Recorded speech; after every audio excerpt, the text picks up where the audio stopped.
What would you say is the purpose of money?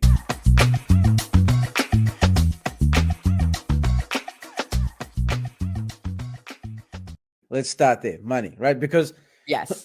that's the biggest part. I think that, you know, I'm trying not to go on a rant here, but No, go like for it. It's raw talk. Rant on.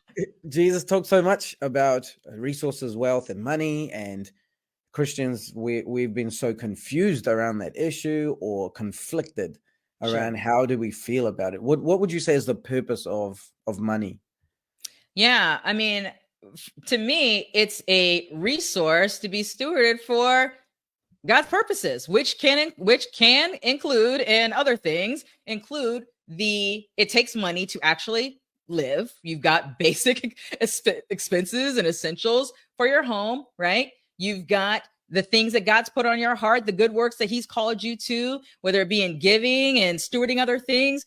Money is a resource that's needed for that as well. So to me, I'm like, it's just a resource that helps in doing the things God's called me to do and being who God's called me to be. And I just keep it open. And because I believe in being a distribution center in the kingdom of God, I'm Mm, not looking to hoard it. I'm not looking to do anything like that. I'm looking to stay open-handed. I'm able to receive it and I'm able to give it. I'm not married to it. I'm not tethered to it. It's just a resource. And so that resource can bring pleasure to my family by taking my family on a trip so we can spend some time together. That it can be in giving, it could be in whatever, right? So that's how I so see good. it. Yeah. Yeah, and I guess that's the same for me. I talk a lot about the ecosystem, just being part of the ecosystem of heaven.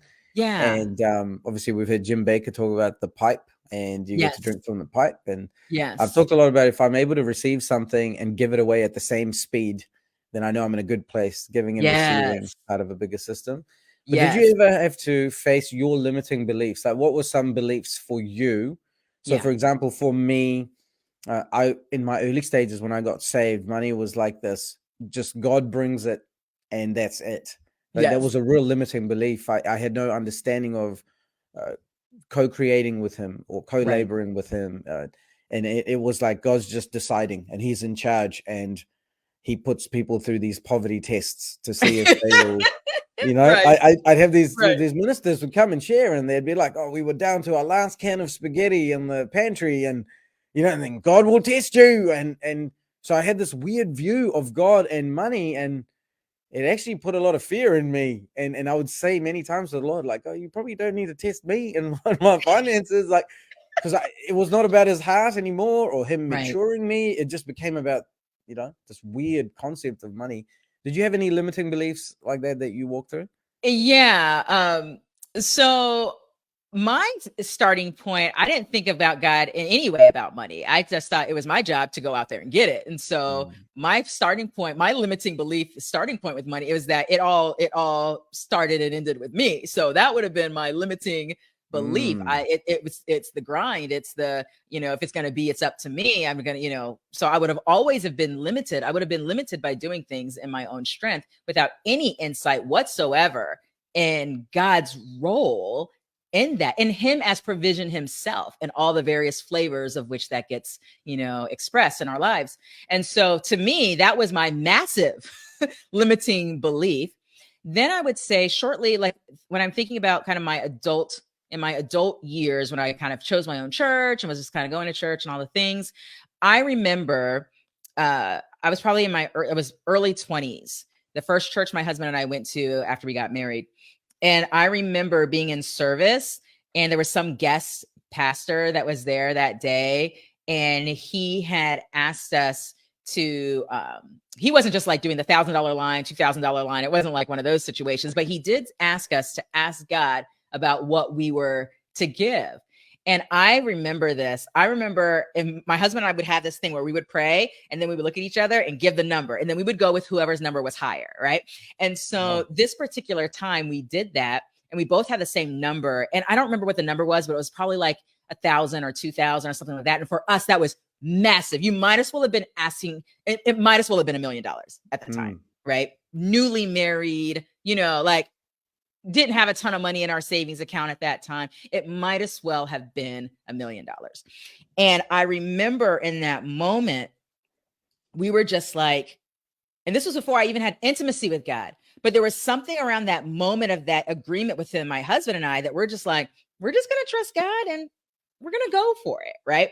So I had that type of thing happen multiple times. And then I would see God do something supernaturally in some other area of finances. I still did not have intimacy with God. Let's be clear. I still had no revelation of with God, none of that. But I saw a principle at work, even in those times. Mm. And so by the time, so I feel like that was already an upgrade from my thought that I got to do all of this thing on my own. Sure.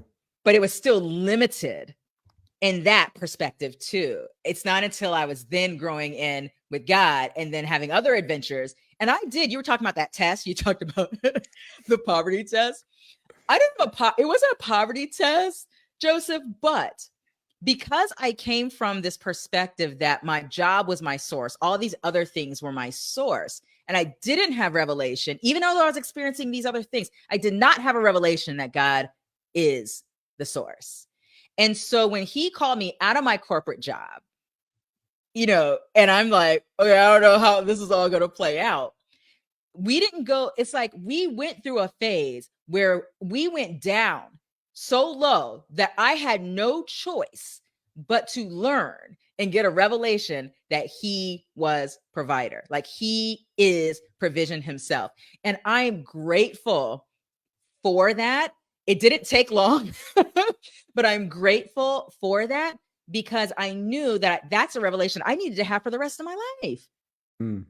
But not only that, the thing I didn't realize at that time, but only realized years later, was that it was also something that I went through for the benefit of others. Because if I can't relate, if I always had more than enough, doing things in my own strength and doing the things, high paying job, great grades, scholarships, and all the things, great paying job and all those things, and I'm supposed to be serving people who don't have any of those things and are experiencing, these deficiencies or lacks in some areas, I wouldn't even be believable. I would never have known what it's like to trust God to be provision. So to me, it was a gift to experience that. I didn't look at it as a test of poverty. I looked at it as an opportunity to have a revelation of the character and the nature of my King. And that allowed me to learn for myself as well as me to model and be able to understand and walk through with others.